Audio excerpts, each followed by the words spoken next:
Chapter start होता है और हमें हमारा मेन कैरेक्टर दिखाया जाता है जो अटैक करने के लिए जा रहा रहता है और वो पर्सन देख के हैरान हो जाता है। वो बोलता है क्या ये वही है? ये वही है, मुझे पक्का यकीन है, जिसने रेडिएंट हेवनली कल्ट को ख़त्म ही कर डाला। ये वही मॉन्स्टर है, ये स्वॉर्ड कैलेमिटी है। ये मैं कहाँ फंस गया? वो बोलता है सब कोई को कि रुक जाओ, और हमारा मेन कैरेक्टर देख के हैरान हो जाता है। वो बोलता है क्या कर रहे हो तुम? ये तुम सब लोग क्या कर रहे हो? तुम लीडर हो और तुम झुक रहे हो मेरे सामने। और वो बोलता है लीडर कि प्लीज़ मुझे माफ़ कर दीजिए, मैं भूल गया था, मैं माउंट स्काई से हूँ। वो बोलता है माउंट स्काई, अच्छा। और हमें पता चलता है माउंट स्काई जो है वो रेडिएंट हेवनली कल्ट का मेन इलाका हुआ करता था। वो बोलता है प्लीज़ मुझे माफ़ कर दीजिए, मैं आपको पहचान नहीं पाया, मेरी जान को छोड़ दीजिए। वो बोलता है ठीक है, वैसे मैं तुम्हारी बात में कैसे यकीन कर लूँ? वो बोलता है कि प्लीज़ मुझे माफ़ कर दीजिए, मैं अब बैंडेड कभी भी नहीं रहूँगा, मैं अपनी ज़िंदगी दोबारा से शुरू करूँगा। वो बोलता है तुम डीमन जैसे हो और मैं तुम्हारी बात में कैसे ट्रस्ट कर लूँ? वो बोलता है प्लीज़ मुझे माफ़ कर दीजिए और मेरी बात पे यकीन कर लीजिए, मैं दोबारा ऐसा कभी नहीं करूँगा। तभी वही लड़की आती है और वो बोलती है मिस्टर, मैंने आपको पहले भी देखा है। और उसे सब रोक रहे रहते हो, बोलते ये डेंजरस है। वो बोलता है आप सेंटेस यहाँ कैसे? और तभी हमारा मेन कैरेक्टर बोलता है अच्छा, तो तुमने अब वो चीज़ देख ली जो मैं नहीं चाहता था, अब तुम्हारी बारी है।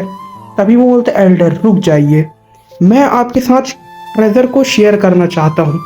शेयर? वो बोलता है हाँ। और फिर हमें 1 घंटे के बाद का सीन दिखाया जाता है जहाँ हमारे मेन कैरेक्टर ने सब लूट लिया। चोर तो ये है असलियत में। वो बोलता है अच्छा, तो तुम लोग के पास इतना ट्रेजर है। मैं टाइफून सैंड तो बड़ा ही रईस है, इनके ट्रेजर से तो पूरे एक सोने चांदी का पूरा पहाड़ ही बन गया। और बोलते हैं हम कहाँ से फंस गए, इस इंसान ने तो हमें पूरी तरह से लूट ही डाला। अगर हम इस नॉर्मल से मिशन को इजी समझ रहे थे, अगर हमें पता होता कि यहाँ स्वॉर्ड कैलेमिटी होगा तो हम कभी भी नहीं आते। और तभी हमें उसका फ्लैशबैक दिखाया जाता है उसके मन का। वो बोलता है कि ये उस समय की बात है, 6 साल पहले माउंट स्काई में ये पर्सन आया था और इसने उस रात को पूरी तरह से अंधेरी और डरावनी सी रात बना दी थी जहाँ हर जगह खून ही खून था। इसने पूरे के पूरे माउंटेन स्काई को हिला ही डाला था। उसके 10,000 ग्रेट माउंटेन भी कहा जाता था जहाँ पर इसने कत्लेआम मचा दिया था।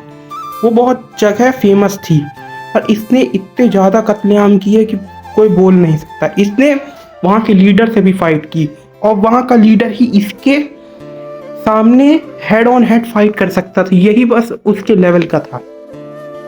स्वॉर्ड कैलेमिटी बहुत ज़्यादा पावरफुल था।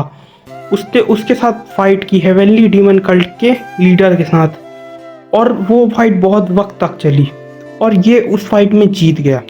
वो बोलता है कि मैंने उस फाइट को देखा था, इन दोनों की स्ट्रेंथ को, वो दोनों तो कैपेबल थे एक दूसरे के, पर मैं तो इनके आस पास भी नहीं हूँ। अगर मैं फाइट करता तो मैं तो बचता ही नहीं, इसलिए मैंने ऐसा डिसीजन लिया।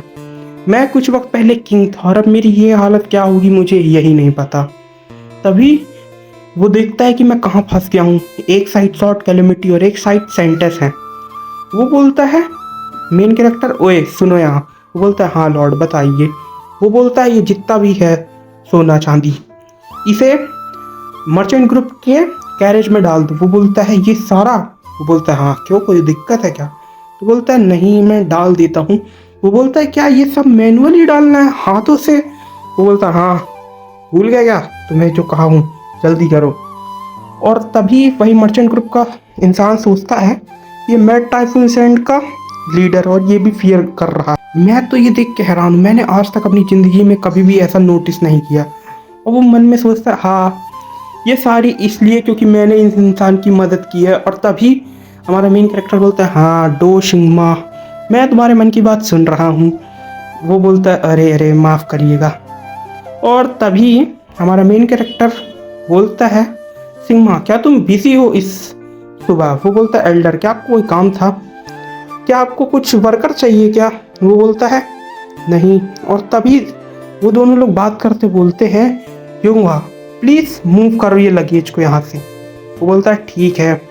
और वो नोटिस करता है कि यस आज कुछ अलग है, और वो देखता है सीनियर ब्रदर को, वो बोलता है कि आप अलग सा बिहेव क्यों कर रहा है, और वो हमारे मेन कैरेक्टर के पास जाता है और बोलता है हाँ एल्डर थैंक यू प्लीज़, आपने जो मेरे साथ किया उसके लिए मैं आपको शुक्रिया करना चाहता हूँ। आपने जो मुझे सिखाया उसकी वजह से मेरी ज़िंदगी ही बदल गई।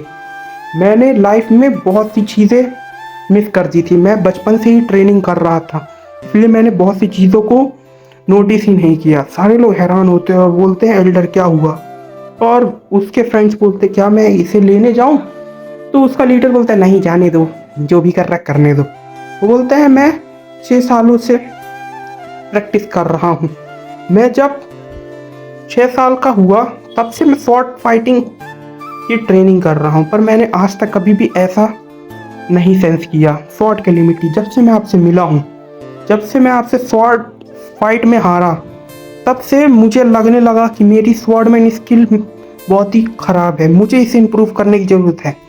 पहले के वक्त पे मुझे सारे लोग एडमायर करते थे स्वॉर्ड फाइट में, पर अब मुझे समझ में आ रहा है, मैंने अपने पावर्स के सील हो जाने के बाद फील किया कि नॉर्मल लोगों के साथ रहने में कितना अच्छा है। मैंने आज तक इस वर्ल्ड को इतने पास से महसूस नहीं किया। वो लोग मुझे बार बार अप्रिशिएट कर रहे थे और मेरे ऊपर ध्यान दे रहे थे। मैं आज तक नहीं समझ पाया, मैं कंफ्यूज था वे ऑफ टाओ के बारे में, पर जब वो सारी बातें मेरे दिल में छूने लगी, मुझे रियलाइज़ होने लगा। मैं जब उस बच्ची को देखता हूँ तो मुझे समझ में आता है कि वो प्योर स्माइल मैंने अपने बचपन में खो दी, वो चाइल्डहुड। मैं बचपन से ही शॉर्ट ट्रेनिंग कर रहा था और मैं बिजी था, मैं सारी चीज़ें भूल गया। मैंने अपना बचपन कभी खेला ही नहीं और मैं इसे पा ही नहीं पाया। जब मैंने 4th टाइम जब इविल डार्क डिवाइन टाइफून के लीडर को अपनी डार्क एनर्जी यूज़ करते हुए देखी, मैं डर गया। मुझे लग रहा था कि मैं भाग जाऊं। अगर मैं उस समय भाग जाता फिर मेरे साथ क्या होता, पर तभी वहाँ पर एक स्पीयर लिए हुए बंदा है और बोलता है शांत हो जाओ, तुम्हें डरने की ज़रूरत नहीं है, सब ठीक हो जाएगा। मैं देख पा रहा था उसका हाथ कब कपा रहा है, वो खुद डर रहा है, पर वो मुझे बोल रहा था कि कुछ नहीं होगा। ये कितना एम्बैरेसिंग है। प्लीज़ जो आपने ये सब किया इसके लिए शुक्रिया। मैं कभी भी सोच नहीं सकता था कि मैं ऐसा भी फील करूँगा। मैंने रियल टाओ को फील किया, मैंने द वे ऑफ टाओ को फील किया।